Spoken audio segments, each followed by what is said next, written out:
Hello my dear student welcome to BBN academy पिला माने BBN academy आगोटे video तुमको स्वागत पिला माने आज आम करबा तुम क्लास 7 रो पिला माने क्लास 7 रो समांतर सरल रेखा और छेदक पंचम अध्याय पिला माने आज आम डिस्कशन करबा या आगरु तुम 4 नंबर चैप्टर तक पूरा कंप्लीट मु कर देछि तो माने जाय कि प्लेलिस्ट भी चेक करि परिबो ठीक अछि प्लेलिस्ट भी अछि तो सब वीडियो से सीरियली पाइ जबो ठीक अछि तो आसो आमे करबा कोन समांतर सररेखा माने कौन पे देख समांतर सररेखा माने जदि गोटे सररेखा यहाँ है गोटे सररेखा यहाँ है तो यहाँ कह जाए आम कौन ना समांतर सररेखा कह जाए ठीक अच्छे आउ छेदक माने कौन यहाँ छेदक कह जाए ठीक अच्छे तो देख देखिपार ये बहुत लाइन कौन अच्छी ना यहाँ देख समांतर लाइन अच्छी आउ बहुत लाइन छेद कर ठीक अच्छे तो एमती समांतर आउ छेदक बोली आम यहाँ कहवा ठीक अच्छे तो कौन कह पे देख दुईटी सररेखा गोटे समतल पृष्ठ गोटे बिंदु रे मिलित हेले से परस्पर को छेद करते कही था माने यहाँ गोटे गला आईटा गोटे गला ताकू छेद कही था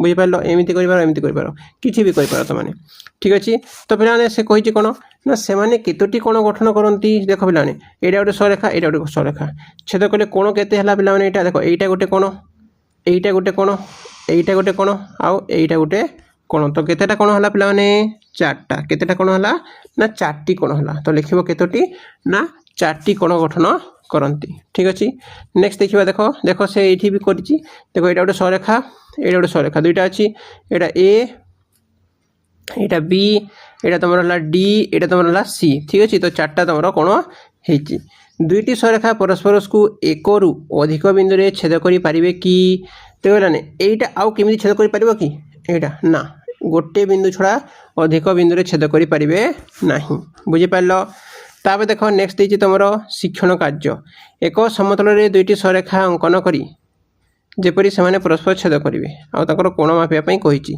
ठीक अछि कहिछि कोण ना देखो प्रत्येक चित्र रे उत्पन्न हेउथवा कोण गुडको मधरे केउ प्रकार संयोजन लक्ष्य करूचो चित्र ए रे पिला देखो ए जो चित्र ए देछि तमरो कोण ना ए देछि 120 पिला माने ए देछि तमरो 120 ठीक अछि तेबे अंकन किंबा माप न करी बी सी डी रो माप निर्णय करो ठीक अछि तो देखो केमिति करिया पिला माने देखो एमिति जदि रहिला पिला माने एई कोण माने ए और बी मिसी केते हेते 180 डिग्री हेते ए और बी मिसी केते हेते पिला माने सबले मन रखिबो 180 हेते तो ए देछि तुमको 120 प्लस बी समान केते तमरो 180 ठीक अच्छे तो बी इक्वल टू केते हेबो 180 माइनस 120 तो तुम आसला केते 60 केते आसला पिला माने 60 बी पाइलो तुम 60 बी कोण सांगरे पिला माने डी कोण समान हुए मन रखिबो पढ़िबा हमें समान हेबो एटा भी 60 आ ए सहित तुम सी समान हुए एटा भी हेबो तुम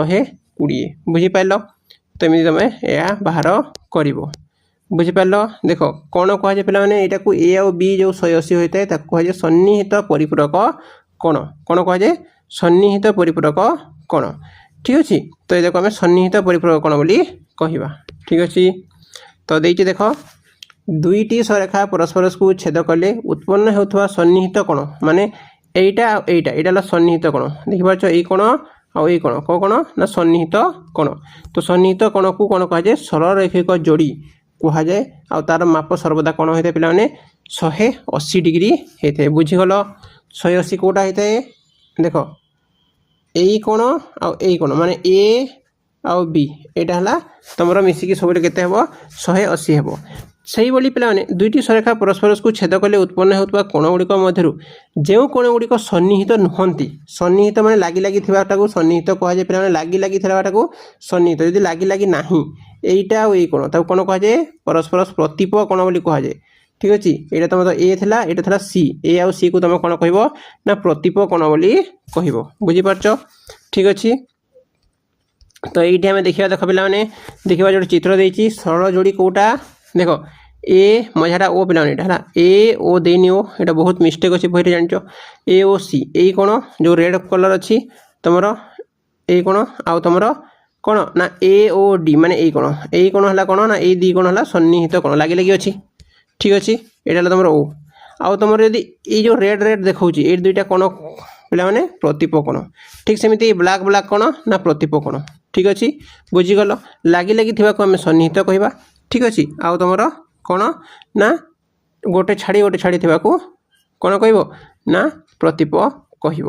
ଠିକ୍ ଅଛି ପିଲାମାନେ, ଏଇଠି ପଢ଼ିବା ପାଇଁ କିଛି ନାହିଁ, ତୁମେ ଏଇଠି ବସ। ଦେଖ କହିଛି ତୁମେ ପରସ୍ପରକୁ ଛେଦ କରୁଥିବା ଦୁଇଟି ସରେଖା ଅଙ୍କନ କରିପାରିବ କି ଯେପରି ସୃଷ୍ଟି ହେଉଥିବା ଚାରୋଟି କୋଣର ପରିମାଣ ସମାନ ହେବ। ଦେଖ ଏଇଟା କରାହେଇଛି। ଠିକ୍ ଅଛି, ଏହି ପରିସ୍ଥିତିରେ କୋଣର ପରିମାଣ କେତେ ହେବ? ଦେଖ ଏଇଟା 90 ହେଲା, 90 ଦେଖିପାରୁଛ, ଏମିତି ଚିହ୍ନ ଦେଇଛି ମାନେ କ'ଣ ନା ତୁମର 90, ତ ଏଇଟା ବି 90 ହେବ, କାହିଁକି ଦୁଇଟା ମିଶି କେତେ ହୁଏ 180। ଯଦି এইটা 90 ହେଲା ତାହେଲେ এইটা ବି କେତେ ହେବ 90, ଆଉ এইটা ବି ତୁମର 90, ତ ସବୁ କ'ଣ ସମାନ ହେଲା କି ନାହିଁ ପିଲାମାନେ? ବୁଝିପାରିଲ? ତ ଏଇଟା 90 ଡିଗ୍ରୀ ହେବ। ବୁଝିପାରିଲ? ପରସ୍ପର ପ୍ରତି ଲମ୍ବ ଯେତେବେଳେ ହୁଏ ଆମେ ସେତେବେଳେ ସମାନ ହୋଇଥାଏ। ଏଇଟା ପରସ୍ପର ପ୍ରତି ଆମେ କ'ଣ କହିବା ପିଲାମାନେ? ଲମ୍ବ। ପରସ୍ପର ପ୍ରତି ଲମ୍ବ କହିବା ଏଇଟାକୁ। ବୁଝିପାରୁଛ? ନେକ୍ସଟ ଯିବା। ଦେଖ ସରେଖାର ମଧ୍ୟବର୍ତ୍ତୀ ଅଂଶ। ମଧ୍ୟବର୍ତ୍ତୀ ମାନେ କ'ଣ ପିଲାମାନେ? ଗୋଟେ ସରେଖା ଏମିତି ଅଛି, ମଝା ଅଂଶଟାକୁ ତାମାନେ ଇଆଡ଼େ ଯେତେ ହେବ ତୁମର এইପଟେ ବି ସେତେ ହେବ। ଠିକ୍ ଅଛି, ଏଇଟା ମନେକର ଏ ହେଲା, ବି ହେଲା, ସି ହେଲା, ତା ଏ ବି ଯାହା ହେବ ବି ସି ବି ତାହା ହେବ। ଠିକ୍ ଅଛି, ତ ତାକୁ ଆମେ କୁହାଯାଏ। ତ এইଠି ତୁମର କିଛି କରିବା ଦରକାର ନାହିଁ, ଛାଡ଼ିଦେବ ଏଇଟା ସବୁ। ଦେଖ ଏଇଠି କରିବା, କାଗଜ ଭାଙ୍ଗି ସମାନ୍ତର ରେଖା ଓ ଲମ୍ବ ରେଖା ତିଆରି କରିବା। ଦେଖ ଖବର କାଗଜର ଗୋଟିଏ ପୃଷ୍ଠା ନିଅ, ନେଲ। ଏହି କାଗଜ ଫର୍ଦ୍ଦକୁ ବିପରୀତ ଧାରାକୁ କିପରି ଦର୍ଶାଇବ? ଏହି ବିପରୀତ ଧାରାଗୁଡ଼ିକ ମଧ୍ୟରେ ସମ୍ପର୍କ ଲେଖ। ଠିକ୍ ଅଛି, ଫାର୍ଷ୍ଟ କ୍ୱେଶ୍ଚିନ୍ର ଆନ୍ସର୍ ଆମେ ଦେଖିବା। ଦେଖ ଦେଖ କାଗଜର ମୁହାଁମୁହିଁ ବା ସମ୍ମୁଖରେ ଥିବା ଦୁଇଟି ଧାରାକୁ ଚିହ୍ନଟ କରି ଦର୍ଶାଯାଇପାରିବ। ଠିକ୍ ସେମିତି ସେକେଣ୍ଡ କ୍ୱେଶ୍ଚିନ୍ର ଆନ୍ସର୍ କ'ଣ ଲେଖିବ? ଏହାର ବିପରୀତ ଧାରାଗୁଡ଼ିକ ପରସ୍ପର ସମାନ୍ତର ଅଟନ୍ତି। କ'ଣ ଅଟନ୍ତି? ସମାନ୍ତର ଅଟନ୍ତି। ନେକ୍ସଟ କ୍ୱେଶ୍ଚିନ୍ର ଆନ୍ସର୍ ଦେଖିବା। ନେକ୍ସଟ କ୍ୱେଶ୍ଚିନ୍ ଦେଖିବା। ଦେଖ କହିଛି କ'ଣ? ଏହି କାଗଜ ଫର୍ଦ୍ଦର ସଂଲଗ୍ନ ଧାରଗୁଡ଼ିକୁ କିପରି ଦର୍ଶାଇବ? ଆଉ ଏହି ସଂଲଗ୍ନ ଧାରଗୁଡ଼ିକ ମଧ୍ୟରେ ସମ୍ପର୍କ ଲେଖ। ଠିକ୍ ଅଛି, ଦେଖ ତ ସମ୍ପର୍କ ଲେଖିବା। ଦେଖ କାଗଜର ଗୋଟିଏ କୋଣର ପରସ୍ପର ସହ ମିଶୁଥିବା ଦୁଇଟି ପାଖାପାଖି ଧାରକୁ ଚିହ୍ନଟ କରି ଦର୍ଶାଯାଇପାରିବ। ଏହାର ସଂଲଗ୍ନ ଧାରଗୁଡ଼ିକ ମଧ୍ୟରେ ସମ୍ପର୍କ ଲେଖ। ଏହାର ସଂଲଗ୍ନ ଧାରଗୁଡ଼ିକ ପରସ୍ପର ପ୍ରତି ଲମ୍ବ ହେବ। ପିଲାମାନେ କ'ଣ ହେବ? ଲମ୍ବ। ଏମିତି ଗୋଟେ ଥିବ, ଏମିତି ଗୋଟେ ଥିବ, ଏଇଟା ଲମ୍ବ ହେବ ଏଇଠି। ବୁଝିପାରିଲ? ନେକ୍ସଟ କ୍ୱେଶ୍ଚିନ୍କୁ ଯିବା। ଦେଖ କାଗଜ ଫର୍ଦ୍ଦକୁ ଭୂ ସମାନ୍ତର ଭାବରେ ଭାଙ୍ଗ ଯେପରି ଉକ୍ତ କାଗଜ ଖଣ୍ଡଟି ଦୁଇ ସମାନ ଭାଗରେ ପରିଣତ ହେବ। ଠିକ୍ ଅଛି, ଭାଙ୍ଗିବ। ଦେଖ ଏଇଟା ଫୋଲ୍ଡ କରିଛି। ବର୍ତ୍ତମାନ ଉକ୍ତ କାଗଜ ଖଣ୍ଡକୁ ନୂତନ ରେଖା ସୃଷ୍ଟି ହେଲା। ଠିକ୍ ଅଛି, ସେହି କାଗଜ ଖଣ୍ଡକୁ ଖୋଳ। ଦେଖ ଏଇଟାକୁ ନୂତନ ଭାଙ୍ଗିଲ, ତାପରେ ଫେର ଖୋଲିବ। କେତୋଟି ସମାନ୍ତର ସରେଖା ସୃଷ୍ଟି ହେଲା? ଦେଖ ପିଲାମାନେ ଗୋଟେ ଏଇଟା, ଗୋଟେ ଏଇଟା, ଗୋଟେ ଏଇଟା, ତିନିଟା ହେଲା। କେତେଟା ହେବ? ତିନିଟା ହେବ। କେତେ ହେବ? ତିନିଟା ହେବ ପିଲାମାନେ। ଠିକ୍ ଅଛି, ଯଦି ତାକୁ ପୁଣି ଭାଙ୍ଗିବା କେତେ ହେଲା? ନୂତନ କରି ସୃଷ୍ଟି ହେଉଥିବା ରେଖାଟି କାଗଜ ଖଣ୍ଡର ଭୂଲମ୍ବ ଭାବରେ ବାହୁ ସହ କିପରି ସମ୍ପର୍କିତ? ଭୂଲମ୍ବ ସହିତ ସମାନ୍ତର। କ'ଣ ପିଲାମାନେ? ସମାନ୍ତର। ତାପରେ ଦେଖ ଭଙ୍ଗା ରେଖାଟି କିପରି? ଭଙ୍ଗା ଯାଇଥିବା କାଗଜ ଖଣ୍ଡକୁ ଆଉ ଥରେ ଭୂଲମ୍ବ ଭାବରେ ଭାଙ୍ଗ। ଆଉ ଥରେ ଭାଙ୍ଗିବ। କେତୋଟି ପାଇବ ପିଲାମାନେ? ଆଉ ଥରେ ଭାଙ୍ଗିଲେ, ଆଉ ଥରେ ଭାଙ୍ଗିଲେ, ଦେଖ ଆଉ ଥରେ ଭାଙ୍ଗିଲେ ତୁମର ଏଇଟା ଆଉ ଥରେ ଭାଙ୍ଗିଲେ କ'ଣ ହେବ ନା ପୁଣି ମିଳିବ। ଦେଖ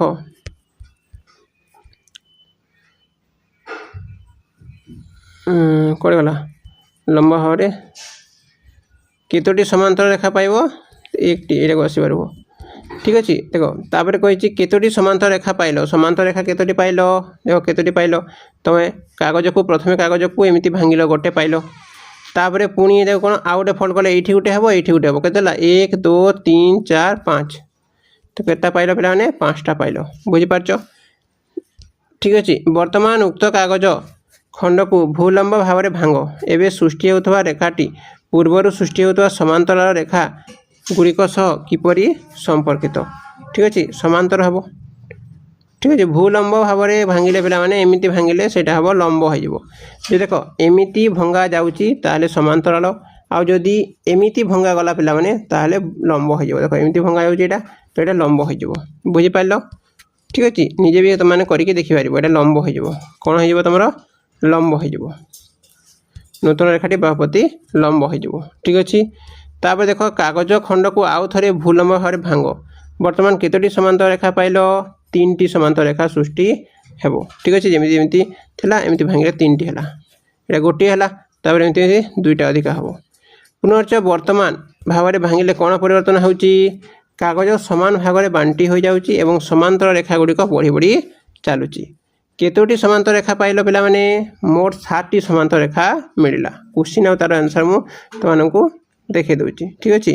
ତାପରେ କ୍ୱେଶ୍ଚିନ୍ କହିଛି କ'ଣ? ଆଉ ଥରେ କାଗଜ ଖଣ୍ଡକୁ ସମାନ୍ତର ଭାବରେ ଭାଙ୍ଗିଲେ ଏ ସମ୍ପର୍କରେ ଅନୁସାରେ ସମାନ୍ତର ରେଖା ମିଳିବ କି? ହଁ। ତ ଲେଖିବ ହଁ। ପୁଣି ଭାଙ୍ଗିଲେ ଆଉ ଅଧିକ ସମାନ୍ତର ରେଖା ହେବ। ବୁଝିପାରିଲ? ବୁଝିପାରିଲ ପିଲାମାନେ? ନେକ୍ସଟ କ୍ୱେଶ୍ଚିନ୍କୁ ଯିବା। ଦେଖ ଦେଖ ଏଇଟା ଅଛି ଗୋଟେ। ବର୍ତ୍ତମାନ ଉକ୍ତ କାଗଜ ଖଣ୍ଡକୁ ଭୂଲମ୍ବ ଭାବରେ ଭାଙ୍ଗ। ଯେଉଁଟା ଠିକ୍ ଅଛି। ଭୂଲମ୍ବ ଭାବରେ ଭାଙ୍ଗିଲେ ଏବେ ସୃଷ୍ଟି ହେଉଥିବା ରେଖାଟି ପୂର୍ବରୁ ସୃଷ୍ଟି ହେଉଥିବା ରେଖା ଗୁଡ଼ିକ ସହିତ କ'ଣ ପିଲାମାନେ? ଲମ୍ବ। ମୁଁ ଟିକେ ଆଗରୁ କହିଲି କ'ଣ ହେବ ନା ଲମ୍ବ ହେବ। ଠିକ୍ ଅଛି। ନେକ୍ସଟ କ୍ୱେଶ୍ଚିନ୍ର ଆନ୍ସର ଦେଖିବା। ଦେଖ ପୁନଶ୍ଚ ଉକ୍ତ କାଗଜ ଖଣ୍ଡକୁ ଏପରି ଭାଙ୍ଗ ଯେପରି ସୃଷ୍ଟି ହେଉଥିବା ରେଖାଟି ଉକ୍ତ କାଗଜ ଖଣ୍ଡର କର୍ଣ୍ଣ ସହିତ ସମାନ ହେବ ବା କର୍ଣ୍ଣ ସହ ସମାନ ହେବ। ଲେଖିବ ଉତ୍ତର କ'ଣ? କାଗଜର କୌଣସି ଏକ କୋଣକୁ ତାର ବିପରୀତ କୋଣ ସହ ମିଶାଇ କୋଣାକୋଣି ଭାବେ ଭାଙ୍ଗିଲେ ଏହାର କର୍ଣ୍ଣ ରେଖା ସୃଷ୍ଟି ହେବ। ତାମାନେ ଏମିତି କାଗଜ ଅଛି, ଏଇ କୋଣ ଆଉ ଏଇ କୋଣ ଧରିବ ଆଉ ଏମିତି ଭାଙ୍ଗିବ ତ କ'ଣ ହେବ? କର୍ଣ୍ଣ ସୃଷ୍ଟି ହେଇଯିବ। ବୁଝିପାରିଲ? ନେକ୍ସଟ ଦେଖ ଗୋଟିଏ ବର୍ଗାକୃତି କାଗଜ ନେଲେ ଏଇଟା ଆମେ କଲେ ଏମିତି। ଦେଖ ପିଲାମାନେ ଏଇଟା ଦେଖ ଦେଖିପାରୁଛ ଏଇଠି ଏଇଟା ତୁମର କୋଣ। ଠିକ୍ ଅଛି। କୋଣରେ ଏମିତି ଭାଙ୍ଗିବ ତ ତୁମର ସୃଷ୍ଟି ହେବ। ବୁଝିପାରିଲ? କାଗଜ ଆଣିକି ତୁମେ ନିଜେ ମଧ୍ୟ କରିପାରିବ। ତାପରେ ନେକ୍ସଟ ଆଗକୁ ଯିବା। ଦେଖ ଦେଖ ଏଇଠି ତୁମର ରେଖା ଦେଇଛି। ଠିକ୍ ଅଛି। ଦେଖ ଏଇଠି ଗୋଟେ କ୍ୱେଶ୍ଚିନ୍ ଦେଇଛି ପିଲାମାନେ। କାଗଜ ଦେହ ମଧ୍ୟକୁ ସୃଷ୍ଟି ହେଉଛି ଏମିତି ଭାଙ୍ଗିବ ଏମିତି। ତାପରେ ଏଇଟା ଭୂଲମ୍ବ ଭାବରେ କରାହେଲା। ଠିକ୍ ଅଛି। ତ ଏଇଠି କହିଛି ଏ ବି ସି ଓ ପି କ୍ୟୁ ଆର୍ ଯଥାକ୍ରମେ ସମାନ୍ତର ହେବେ କି କାହିଁକି ଓ କାହିଁକି ନୁହେଁ। ଦେଖ A B C R P Q R ଏମିତି ଦେଇଛି, ଏମାନେ ସମାନ୍ତର କି ନୁହେଁ ପିଲାମାନେ? ଦେଖ ए बी सी और पी क्यू आर समांतर हेबे कहीं एटा ए समांतर बी समांतर सी। ठीक अच्छे। कारण कहीं कहले यहाँ तुमको देती कौन ना देख वर्गाकृति कागज को मझी एवं दुई पार्श्व सामान भाव में भूलंब भाव में भांगा द्वारा रेखा गुड़िक सृष्टि होती। समस्त रेखा गुड़िक कागजर ऊपर एवं तलधार प्रति 90 डिग्री सृष्टि करुछंती। एही सरेखा प्रति अंकित समस्त लंब रेखा सर्वदा परस्पर सह समांतर हुअन्ति। आ समान दूरता भी हेबो। रेखा गुड़िक मध्य थिबा दूरता सबु स्थान रे समान, तेणु एमानकु जेते बढ़ाइले मध्य एहा परस्पर को केबे हेले छेद करिवे नाही। ठीक अछि। एटा माने लिखिबो। बुझि पाइलो। नेक्स्ट क्वेश्चन को जिबा हम।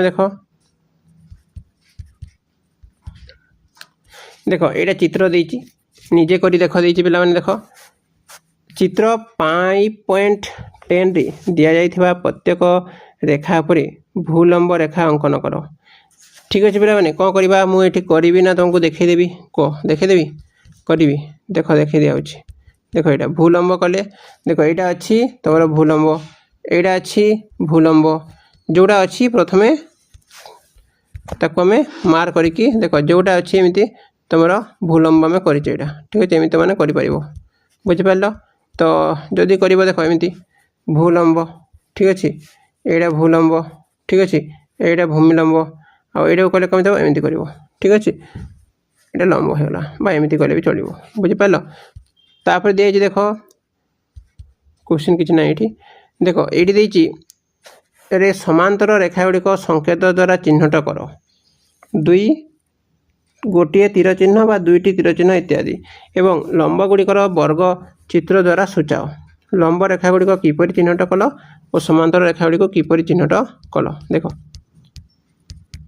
यहाँ अच्छे क्वेश्चन तुम देख लंब को केमी कर। देख जो दुईटी रेखा परस्पर को 90 डिग्री छेद करती मिलित होती से गुड़िक लंब रेखा भाव चिन्हट कलु।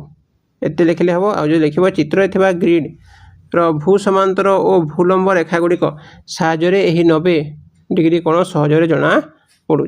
ठीक अच्छे। ताको आम से कोण गुड़िक निकट में एक छोट चिन्ह एमती दर्शा जाइए। समांतर रेखा गुड़िक लिख कौन जो रेखा गुड़ी उभय दिगरे जिते बढ़ाइले से माने परस्पर को केबे हेले छेद करती नहीं एवं सेमानक मध्य थिबा दूरता सब स्थान रे समान रहे से गुड़ी को आम समांतर रेखा भाव चिन्हट कलु। चित्र रे समांतर थिबा रेखा जोड़ी को एमती एरो रे चिन्हट करा जाइछि। ठीक अच्छे। देख यहाँ समांतर को एरो दिया। देख आउ तुम कोण दिखाई ये देख एरो दिखाई ये कौन तुम कौन ना 90 डिग्री बस भूलंब ना ये भूलंब अच्छे देख भूलंब को चिन्ह समांतर कौन ना ठीक अच्छे ये तुम समांतर दिखाई बुझीपार ये डायग्राम को आम सेमती भाव में अरेंज कले ठीक अच्छे तो तुम यहाँ कर बुझीपार ये कले आम कौन करवा देख यहाँ समांतर ठीक अच्छे बुझीपार यहीटा तुम ये लंब ठीक अच्छे तो ये तुम लंब कर ये लंब कर ठीक अच्छे समांतर यहाँ कौन हम ना यहाँ लंब कर आउ कौन जगह लंब हम ना यहाँ तुम देख यहाँ समांतर यहाँ हम ठीक अच्छे तो एमती तुम दर्शाई पार बुझीपार तापर नेक्स्ट क्वेश्चन को जा तुम नेक्स्ट क्वेश्चन कौन गला तुम यहाँ सरला परवर्ती पृष्ठ बिंदु ग्रिड भिन्न भिन्न समांतर रेखा जोड़ी अंकन कर यही समांतर रेखा जोड़ी गुड़िक रेखाखंड गुड़िक भिन्न भिन्न दैर्घ्यर होइथिबे एवं रेखाखंड गुड़िकर प्रांत बिंदु गुड़िक बिंदु ग्रिड थिबा बिंदु होइथिबो ठीक अच्छे तो देख 3 नंबर तुमको प्रथम ये देख यहाँ देती तो बिंदु ग्रिड किसी रेखाखंड अंकन कराई प्रत्येक रेखाखंड सहित समांतर रेखा अंकन कर तो समांतर रेखा एमती अंकन कर पारिबो ठीक अच्छे समांतर रेखाखंड एमती देख एटा संगे एटा समांतर एटा संगे एटा समांतर ई सांगरे एफ समांतर आउ एटा सांगरे तुम कौन हम तुम ये रेखा समांतर हेब ठीक अच्छे समांतर रेखा अंकन सहज थिला कि लिखिबो हाँ क्यों रेखा गुड़िक समांतर रेखा अंकन सहज नथिला सहज समस्त एमती एच पाई कौन लिखे एच पाई सहज नथिला ठीक अच्छे